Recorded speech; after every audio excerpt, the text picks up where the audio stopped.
Chris, thanks for joining us again on our team selection videos, thanks to Billy's Cakes. Must be a great feeling around the club at the moment, given the side's first win last week. We're underway, which is good, so always good to get that first win on the board. Look, we're pretty pleased with the way we played. Still got a lot of areas we need to improve on. Probably more against Footscray, that was probably more good than bad, which helped us get over the line, but we know that there's still a few areas in our game that we really need to iron out when we come up against the top sides of the competition. It was obviously a physical contest against the Doggies. You must have been really pleased with how the boys applied the pressure. It was obviously a focus for us going into the game, and I think we've really set a strong benchmark in that area. The way we were able to put the opposition under pressure, really get them on the back foot, and cause a lot of turnovers. We actually got a lot of our goals from their turnovers, so we're really pleased with our pressure around the ball, and certainly that helped us win the game and really put that pressure on the opposition. As I said, that really should be a benchmark for us going forward.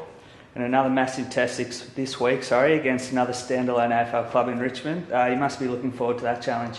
Yeah, well, we got the news earlier in the week that's going to be a home game now, so that's obviously a great advantage for us.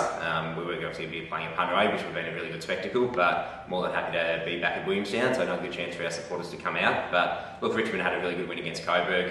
Coburg obviously came pretty hard on them, being the extra line partners as well. So for them to sort of withstand that challenge and run away, I think it was 40 points winners in the end. So they've got a lot of, I think they've named 16 AFL players in their squad, and a lot of good quality VFL listed players like Ross Young, James Wall. These sort of players have been around for a long time, so they're going to be a really strong outfit with another standalone side that we're going to have to tackle head on. We've got a couple of new club debuts this week. Kane Lambert we've spoken about in previous weeks, but it looks like he's finally ready to get up and play, but also Jack Dorgan as well, set to make his debut. Can you give us a bit of a background on him? Jack's deserved it. It's, if you ask probably anyone who was the most outstanding performer over the pre-season, I'm sure everyone would say that it was Jack. It's a second-year player coming in. He really set a high standard across the pre-season, and that's been reflected in his first 3 games at development level. He's been clearly the standout performer at development level, and more than deserved his chance this week. Okay, well, let's take a look at the team for this week against Richmond. So from the back line, Brad Mangan, Peter Fawkes and Jack Charleston. Really good to see Jack get back to his best last week. He was one of our standout players. Half-back, Daniel Kilikowski, Ryan Ferguson and Jack Johnston. Through the middle, Mitch Banner, Ben Jolly, and finally the long-awaited debut of Kane Lambert on the wing. Half-forward, we've got Jack Dorgan, who we talked about before, Scott Clouston, who kicked 3 goals last week, and Cam Lockwood. Up forward, Anthony Anastasio, Jake Owen, Willie Wheeler. On ball, Nick Meese, Adam Marcon, Ben Davies. And then in our extended interchange bench, Michael Sikora, Simon Deary, Michael Gibbons, Ed Carr, Sam Critchley, Lee Masters, Nick Singh, Dave Fay and Ben Casley.